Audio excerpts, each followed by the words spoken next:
Welcome to another spine-tingling episode of Half Haunted, where we'll dive into the eerie stories and haunted histories of the nation's most notorious locations. From asylums to taverns to theaters and shit, these places are teeming with both history and supernatural. Let's embark on a journey that's sure to send shivers down your spine. Let's dive in with our first stop, the Trans-Allegheny Lunatic Asylum. I'm also here today with my co-host Raji, and I'm going to start it off today. Our first stop is in Weston, West Virginia, home to the Trans-Allegheny Lunatic Asylum. This foreboding structure is the largest hand-cut stone masonry building in the North America and U.S. National Historic Landmark. Built in the 1800s to provide care for the mentally ill, it quickly spiraled into overcrowding, inhumane treatments, and sorrowful stories. Patients were often admitted for reasons far from medical, like disobedience, menopause, and even alcoholism. Treatments like electroshock therapy, lobotomies, and ice baths were commonplace. Leaving behind a legacy of English, today visitors report eerie phenomenon, cold spots, objects moving, ghostly figures. One of the most famous spirits is Lily, a child believed to be lingering presence from the asylum's past. The asylum offers more than just ghost stories. History tours provide insight to early mental health care practices, while paranormal lockdowns let brave souls experience hauntings firsthand. Seasonal events like haunted houses and Halloween festivals add to the intrigue. Some of the highlights originally used as a Civil War military post. Staff lived on the site, sharing the space with patrons and the asylum's dark energy. And paranormal encounters included ghostly apparitions, unexplained sounds, and of course, Lily's playful spirits. So whether you're drawn by its history or lure of the paranormal, the Trans-Allegheny Lunatic Asylum is a chilling reminder of shadows cast by humanities. This has been on all the ghost shows several times. They've caught stuff. But what I don't like about places like this, I like the history, and I like that there's probably true hauntings at these places, but people use it as like the Halloween haunted houses, where they scare people intentionally. They use these actual haunted places as spirit, and I disagree with that, doing that kind of stuff.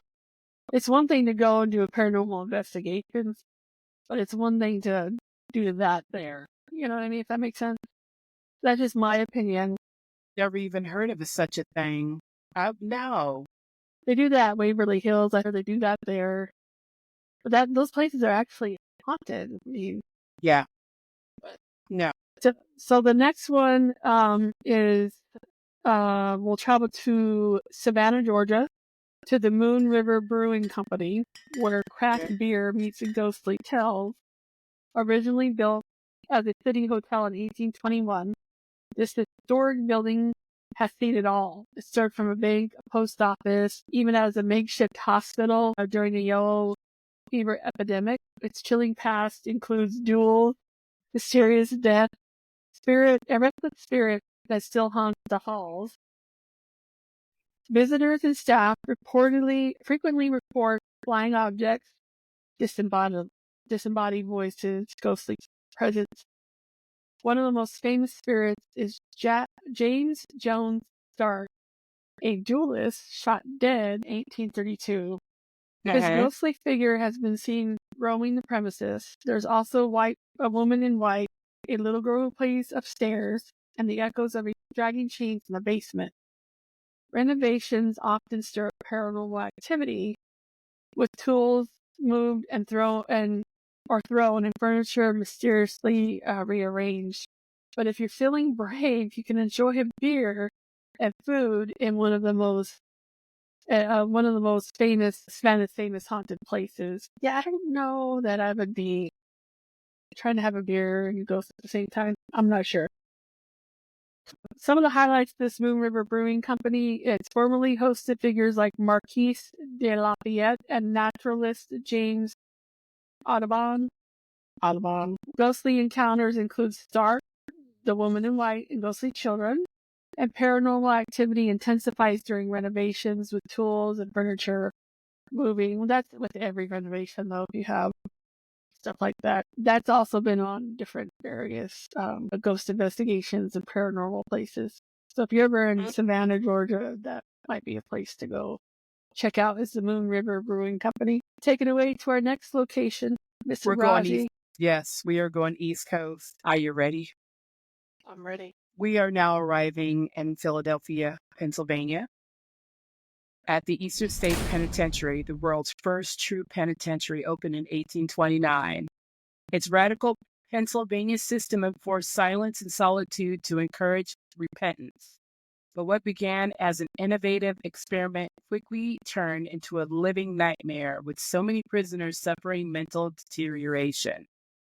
Paranormal activity runs rampant in cell blocks 4 and 12, where visitors and investigators report whispers, cries, and shadowy figures. Shows like Ghost Adventures and Taps have captured compelling evidence, solidifying ESP's reputation as one of the most haunted locations in America. Famous inmates include Al Capone, who enjoyed a surprisingly luxurious cell adorned with rugs and antiques, and Slick Willie Sutton.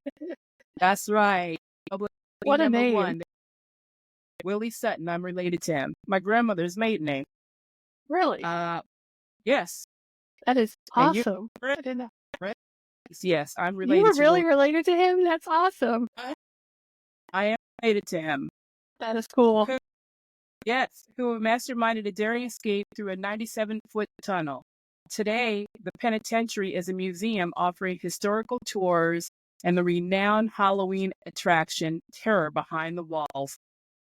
Another Halloween attraction, really? I'm not going stupid. I'm not either. That's stupid. That's just messed up. That's angry things. And I'm not carrying anything home with me because I paid a ticket. Right. Gothic architecture with the Eye of God, skylights symbolizing divine oversight. Paranormal hotspots include the warden's residence, cell blocks, and the infamous Mad Chair. Listed as a national landmark blending history and the supernatural. But I did not know Willie Sutton was at this penitentiary. That's and there pretty have deep. been especially East Coast police shows and so forth. His name does pop up a lot. And I'm like, what? Yeah, I'm related to him. That's cool. It runs in Slick Willie Sutton. Ooh, yeah. So now we're going West Coast. Mm-hmm. Beneath Portland, Oregon, lies a web of darkness known as the Shanghai Tunnels. Originally built for transporting goods to ships, these underground passageways became the center of a nefarious practice called Shanghaiing. Victims, primarily unsuspecting men and women, were abducted through the trapdoors in saloons and forced into labor or prostitution. Many saloons had secret entrances to the tunnels where captors stripped victims of their shoes to hinder escape. The floors were often covered in broken glass, adding to their misery. Visitors today report chilling whispers and shadowy figures and the faint chime of wind bells with no airflow. One of the most famous spirits is Nina, a woman believed to have been murdered and left in a holding cell. The Cascade Geographic Society offers guided tours blending history with eerie tales of the paranormal. For ghost hunters, the Shanghai Tunnels provide a perfect mix of haunting and history. Over 2,000 people were thought to have been shanghaied between 1850 and 1940. Reports of moans, alcohol smells, shadowy apparitions are common. Paranormal investigators have captured lights, mists, and unexplained sounds. That's crazy. I don't know that I would go visit though because it's underground, and I'm like, I need to know where the exits are. That's I'm right. Kind of claustrophobic. Yeah, I understand. The fact that they put glass down, that's messed up. The torturing of people that just okay. Next, we're going south. We're going to Kentucky. I can't right now. Kentucky. You gotta say Kentucky. We're going Louisville, Kentucky. Kentucky. Don't yell at me, but I might be saying it wrong. Like Montgomery, Louisville. We are going to the Waverly Hills Sanatorium in Louisville, Kentucky. It's a building steeped in sorrow and whispers of paranormal. Waverly Hills Sanatorium opened in 1910 to treat tuberculosis. It opened in 1910 and it was considered state of the art. However, the disease claimed thousands of lives, and experimental treatments like rib removal and lung expansion often did more harm than good. The Jesus. sanatorium's infamous body chute was used to discreetly transport deceased out of sight, preserving patient morale. Today, it's a hot spot for ghostly activity with sightings of a man in white coat in the kitchen, children playing in the solarium, and a wheelchair that moves on its own. That chute is long and it's freaky as shit. That's crazy. Ew. Seen it on The haunted. TV and I'm like, That's right, people. The haunted fifth floor, where mentally unstable patients were housed, is particularly notorious for ghostly voices and apparitions. Tours and ghost hunts at Waverly Hills attract history buffs and paranormal enthusiasts alike. Seasonal attractions like their Halloween haunted house make it a must visit for those seeking both thrills and chills. Famous spirits include a little girl playing with a leather ball and a woman with bleeding wrists. Paranormal groups have documented EVPs, shadowy figures, and unexplained movement. The site is undergoing restoration to preserve its haunted legacy. So you tell me we have now read 2 places that do Halloween scare 'em ups? yeah, And a lot of places these that are places do, like the sanatoriums and asylums. They do that. They have ghost tours, and then during Halloween, and they're packed full of people. There are they are. lines and tickets, and they make money doing that shit. Oh, and I get it because not only do you have the feel of somebody and a fake smock is going to get you, you're also someplace that's actually haunted. But that combo plate is something I do not want. I don't I don't. either. I mean, it's ridiculous in my opinion. We're basically going back next door to Savannah. I don't know how next door it is because I don't read the map all the time. I'm a Yankee more person than anything. So, anywho. I'm a Yankee. Yeah, the Pirate's House nestled on the outskirts of Savannah's historic district. The Pirate's House quickly became infamous for Shanghai. Again? Legend has it sailors who drank too much would wake up aboard ships forced into years of service. The restaurant today remains remnants of its tunnels, once used to smuggle unsuspecting sailors. Ghostly encounters abound in the captain's room, where patrons report hearing curses, laughter, and cries for rum. Well, dining chairs arrange themselves and candles extinguish with no explanation. The shadowy pirate captain is often roaming the upstairs rooms and basement, adding to the building's eerie reputation. Paranormal investigators have captured voices demanding rum and recorded phantom footsteps. Staff often experience doors swinging and oppressive sense of unease. Despite its haunted reputation, the restaurant serves some of the best food in Savannah. Imagine that though, like you wake up, you're drinking too much, and you're on shit, forced to do labor. What happened? Oh, you drink too much, you're forced labor. I'd be mad. Oh, I'd be I would mad. too. What the hell's going on? So now we're back to Kentucky. So our stop now is in Wilder, Kentucky, home to Bobby Mackey's Music World, a nightclub with a sinister reputation. This venue started as a slaughterhouse in the 1850s, and its basement, dubbed Hell's Gate, was allegedly used for satanic rituals. Later it became a speakeasy, a casino, and eventually a nightclub where tales of mob violence and tragedy linger. One of the most infamous stories involves Pearl Bryan, a pregnant woman who was brutally murdered in 1896. Her decapitated body was found near the site, and her spirit is said to roam the grounds, searching for her missing head. Another tragic figure I know is Joanna, a mobster's daughter who fell in love with the nightclub singer. After a failed poisoning attempt on her father, she ended her own life. Visitors report encountering her ghost, often accompanied by a scent of roses. But that's not all. poltergeist activity runs rampant. Lights flicker, doors unlock themselves, the jukebox plays without warning. An exorcism in 1994 failed to expel the spirit, leaving Bobby Mackey's a hotspot for ghost hunters and thrill seekers alike. Some of the key highlights of Bobby Mackey's paranormal claims include physical attacks, unexplained sounds, and shadowy figures. A warning sign at the entrance alerts patrons to the hauntings, and it's been featured on Ghost Adventures and Ghost Hunters. So, a little bit about Bobby Mackey's. Ghost Adventures has been on the show several times with the host. Everybody knows the host. And there's a well there, and it's been known to be a portal to HEE hockey sticks. And it's been known to have some really crazy, evil stuff going on. Unfortunately, this place was torn down December 10th, 2024. I think they're going to rebuild it or move it or something. But it was torn down last month.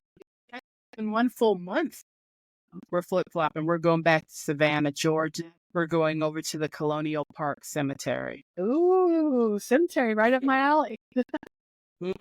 Colonial Park Cemetery, a historical burial ground with over 8,700 unmarked graves, established in 1750.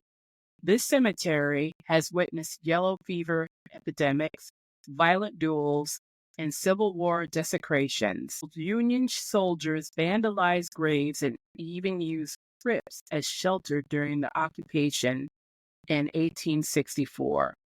One of the cemetery's most infamous spirits is Renee Rendolia Ash. I would say that's pronounced A-S-T-H as Ash. Lynched for murders he likely didn't commit. Visitors claim his vengeful spirit haunts the grounds. There are also reports of a spectral boy running and climbing trees before vanishing into thin air. Besides, eerie transformation into the public park in 1896 left many unmarked graves scattered underfoot, adding to its haunted reputation. Ghost hunters flocked to Colonial Park, drawn by sightings of ghostly figures and unexplained phenomenon. The cemetery's layered history makes it a compelling destination for those seeking a connection to Savannah's past. Final resting place for figures like Button Gwinnett, a singer of the Declaration of Independence. Did you say singer? Singer. Did I say singer? Yeah, a signer. Declaration of Independence. And myself, who gives a flying shit if he's saying this song? Woo! So hold on. I was like, singer. I just let him roll with them. I mean, man, I need to tell her. Who's gonna know? Somebody's gonna know. Anyway. Okay. Yeah. Oh, that's funny. This again. Final resting place figures like Button Gwinnett, a signer of the Declaration of Independence. Mass graves from the 1820 yellow fever epidemic remain undisturbed. Sightings include disappearing individuals, spectral children, and mysterious light. The mystery. The area. Yeah. Oh my God. We're going to go over to Decatur, Illinois, which I have been there. Lincoln Theater is in Decatur, Illinois, a historic venue with a legacy of both entertainment and eerie happenings. Built in 1916 on the site of the Arcade Hotel, which burned down twice, the theater has survived its own share of disasters, including major fires and lightning strikes. Its stage has hosted stars like Harry Houdini, Boris Karloff, and its ghost residents are what truly captivate us.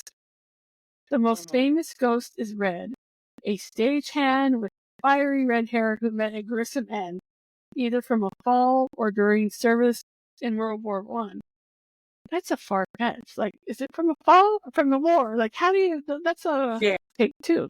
He's often seen near the stage or on the spiral staircase, which is another paranormal hotspot. Shadowy figures, cold spots, and unexplained sounds like whispers and screams are frequently reported throughout the building. Despite its reputation, the Lincoln Theater is a cherished landmark. and it underwent restoration in the 1990s and reopened in 2012, drawing history buffs and ghost hunters alike. So, the key highlights of Lincoln Theater hosted legendary performers like Bob Hope and John Phillips Sousa. Reports include phantom footsteps, moving seats, curtains shifting on their own. The spiral staircase is infamous for cold spots and ghostly encounters. And the rich history of spine-chilling tales of Lincoln Theater is a testament on how often the past lingers, refusing to take its final bow. So I've been to Decatur, and I drove by the Lincoln Theater, but I have never been in the Lincoln Theater. So that'll be my next stop. That's only like 2-hour drive from where I live. So it's not far from me. Okay. So I'm doing the Belcourt Castle, but where is it? You just have to find out what You to get. know, it's a masterpiece of French Renaissance, you know?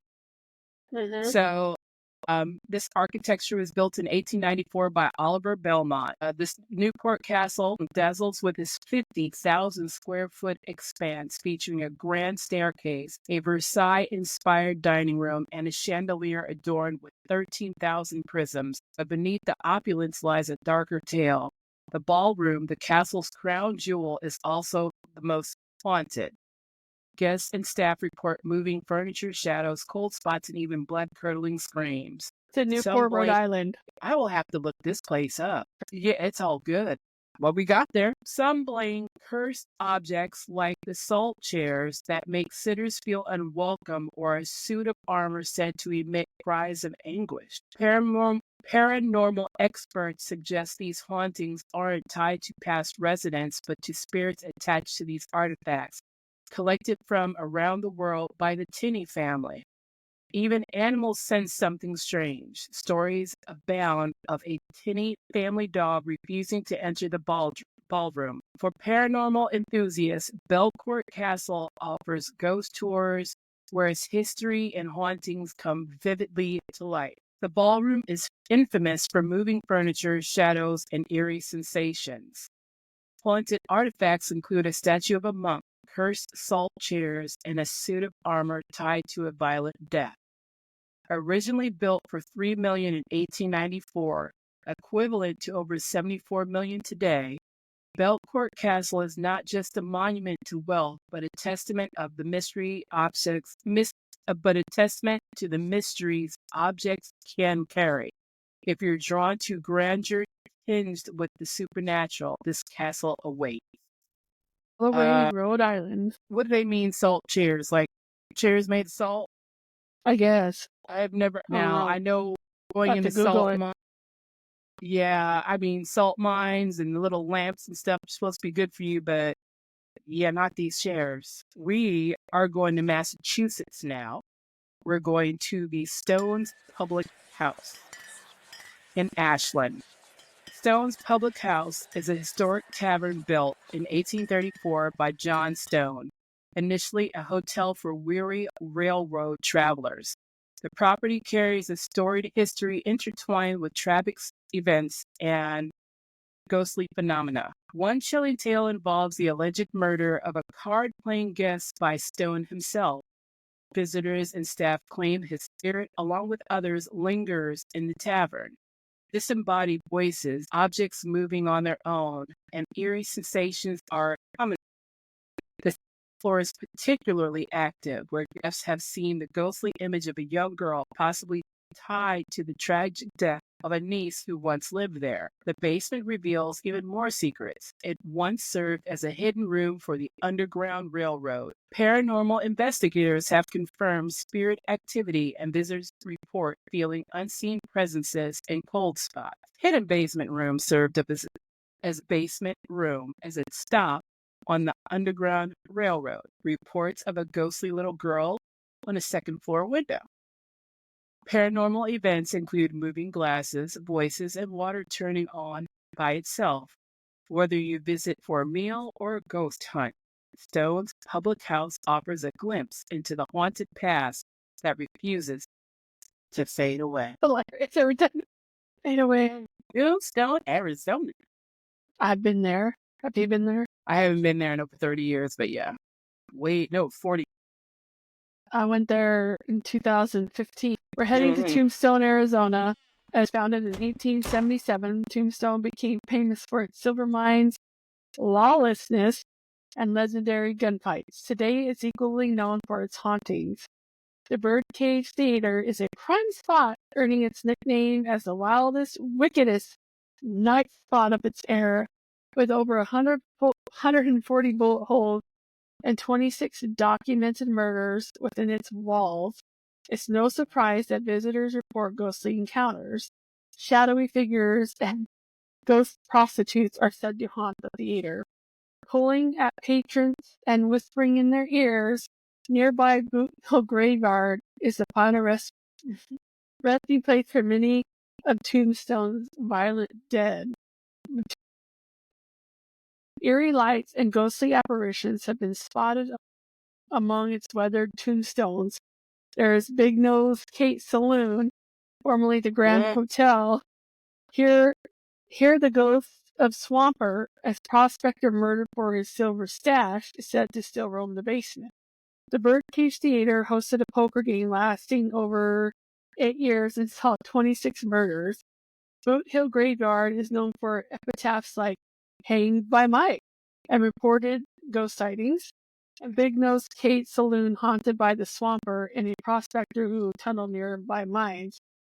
Tombstone lives up to its name, the town too tough to die, where the past lingers in ghostly form, captivated by those brave enough to explore. Now, let me tell you about this tombstone, right? Oh, look. So, Tombstone, I'm pretty sure back in the day was pretty rough, back when it was booming in the whatever it was, 1877, it's probably booming. But when myself and Lady Red went with me, it was touristy. The only cool part about it, though, to be honest with you, was the Birdcage Theater. You legit walked in there and you thought you were walking into 1877. That shit was cool. Yeah. You could totally tell in my opinion, there were spirits in there. I mean, it was creepy and weird, but you respected it. But when you're walking, I didn't even know where the OK Corral was. I walked right past it because it was so touristy. Yeah. But Boot Hill Graveyard, I went to visit it and I thought it was, and I was naive, maybe stupid, I don't know. But I was like, is this a made up graveyard? Like, I thought it was made up because they really had the signs that said "Hanged by Mike." I was like, is this really real? Like, I didn't know if this was like a made up. I didn't know, I've never been to anything like that before. I thought it was made up, but obviously now it was a legit graveyard. It was interesting to see part of history, but the Birdcage Theater was the coolest part about the whole town. And that town closed at dark. Like, there was one bar that was open, and that was it. But that was cool, but it's touristy now, but if you haven't been, you should go. Especially the Birdcage Theater, that was cool. I mean, just because we don't like something doesn't mean it has to stop you from liking it. You have to see for yourself. Yeah, go see for yourself. Yeah, but I like the history of it. Yeah. The history was cool. History was cool. That's my thing. History is what it's about for me, anyway. So. Yeah, exactly. You ready to go on another trip to Ohio? Ohio. Mm-hmm. We are on our way to the Ohio State Reformatory, which is located in Mansfield, Ohio. It opened in 1886 as a progressive prison designed to reform rather than punish. Its architectural blend of Gothic, Queen Anne, and Romanesque styles has meant to inspire inmates, but over the decades, overcrowding and violence turned its ideals into nightmares. This imposing structure has witnessed over 150,000 inmates and countless tales of tragedy. Over 215 marked graves in the prison cemetery tell stories of disease, suicide, and violent deaths. Paranormal enthusiasts are drawn to hotspots like the warden's residence, where the spirit of Helen, the warden's wife, is said to linger. Visitors report the scent of roses and are voice captured in eerie EVP. Other areas like the cell blocks, chapel, and basement are rife with reports of shadow figures, disembodied voices, and cold spots. During its years of operation, OSR saw its share of daring escapes, the most infamous being the 1952 tunnel breakout involving 9 inmates, though their freedom was short-lived. The reformatory features the largest freestanding cell block in the world with 6 tiers of iron-barred cells. Paranormal activity includes shadowy apparitions, mysterious voices, and unexplained sensations in the chapel and basement. Films like The Shawshank Redemption immortalized OSR, cementing its place in pop culture. Today, OSR offers ghost tours, haunted house events, and historical tours that delve into its dark past. If you're looking for chills, the Ohio State Reformatory is a must-visit destination. I have never been there, but I've heard all about it. I didn't know that was the place. Yeah. From seeing the movie, though. Yeah. Very good. Oh, yeah. Now we're going all the way across country back to California. Yeah. From prisons of Ohio, we set sail to Long Beach, California, where there's a donut shop and a liquor store on every corner. We're going to go eat donuts and have a shot of vodka. We set sail on Long Beach, California, where the Queen Mary floats as a haunting reminder of its glorious and tragic past. Once a beacon of luxury travel, the Queen Mary story spans decades of opulence, war, and ghostly encounters. Commissioned in 1930, the Queen Mary made her maiden voyage in 1936, hosting dignitaries like Duke and Duchess of Windsor. But during World War II, she was transformed into the Grey Ghost, transporting over 800,000 troops. After the war, she returned. Yeah, that's a lot of troops. After the war, she returned to civilian service before permanently docked in Long Beach in 1967 as a hotel and museum.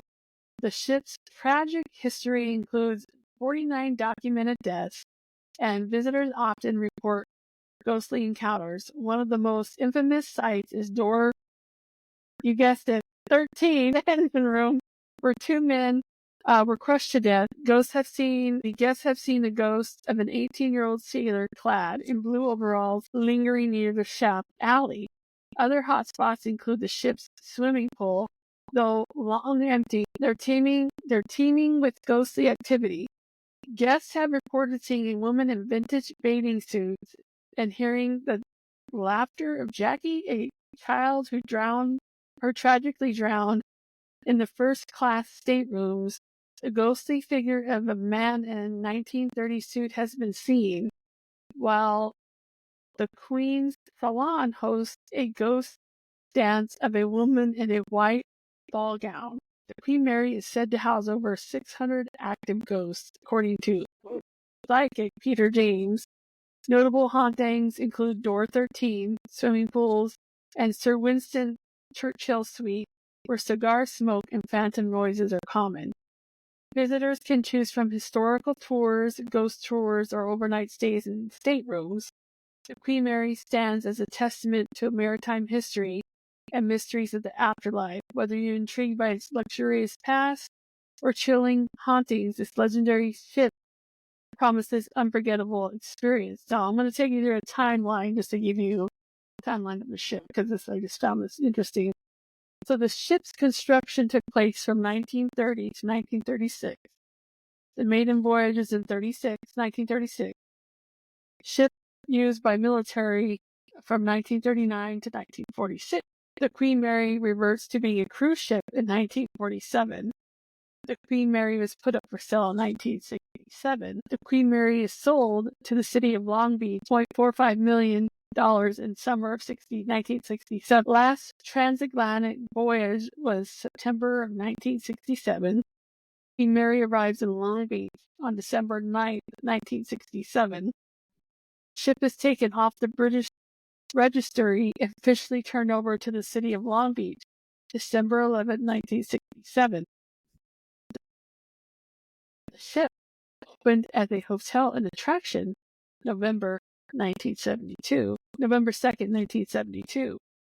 After several changes of ownership and management, The Queen Mary closes in 1992, but reopens the following year.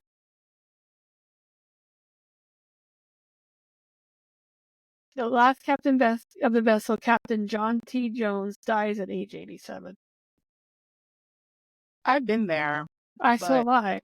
but I didn't see anything. I didn't feel anything because, and you were around during this time, I ended up having really bad tonsils. So I was in pain the whole week. And I remember my niece did not like it. I remember seeing one of the pools. That pool was big, but because I was in extreme pain, nothing like it. That was just me being in pain for health reasons. I had to get my tonsils out when I got home. It was cool. And the day we went, they were also having a tattoo expo.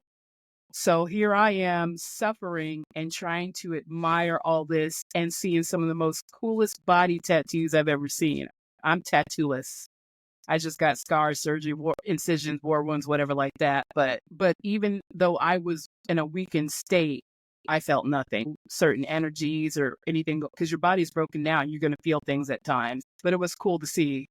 Though I had a little one clinging to me because she was scared to death. Now she's a mommy herself, but she was not having it. To this day, she's like, mm-mm. So me and April went in 2007, and I went on the ghost tour that they had there. I'm sorry, I went to another story with you in April. So I went on the ghost tour. I went through the ship, all the hot spots or whatever, and I was annoyed because they have the ship's haunted. I felt it was haunted. Like how I feel stuff. I felt it's legit haunted. What it says, what I read is legit how I felt. But they have the boiler. I was in the boiler room, but they have noise. They have machine speakers.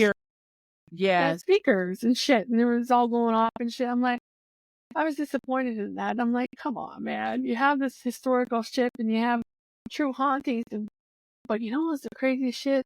Is the hallways fucking look like the Shining Hotel. You know how they all look the same? Hallways are no joke. The hallways are no joke. I'm like, oh my God, I'm going to get lost on this ship. And it was dark. I mean, it was not highly light. The hallways are narrow, and they're more narrow than the cruise ships that we go on today. Right. Carnival. And it's like, ooh, not like a hotel hallway. Right. A regular building hallway. It's smaller, but it was not as thin. It's a beautiful ship. We had breakfast there, and then there was a Marilyn Monroe artifacts was on display at this museum there. So we went to eat breakfast, go tour in the museum of Marilyn Monroe. So I got to see all her stuff there. So that was pretty cool. The ghost was still next door when you went. Yeah. Because it was her woman too. Yeah. Yeah. So I had a good time, but I was disappointed in the ghost tour that they had. But it was cool. I mean, I like the history of it. It was the first and only time I'll ever be on a cruise ship. It was stationary. That's the first and last time I will ever be on a cruise ship. But yeah, that's that for our famous places. There's going to be more of these famous places around the world in future episodes, but this is the first there is. But thank you for joining us on this journey to some of America's most haunted locations. Whether you're intrigued by history or drawn to the paranormal or both, these destinations offer a glimpse into the mysteries that linger in the shadows. Until next time, stay curious and stay haunted.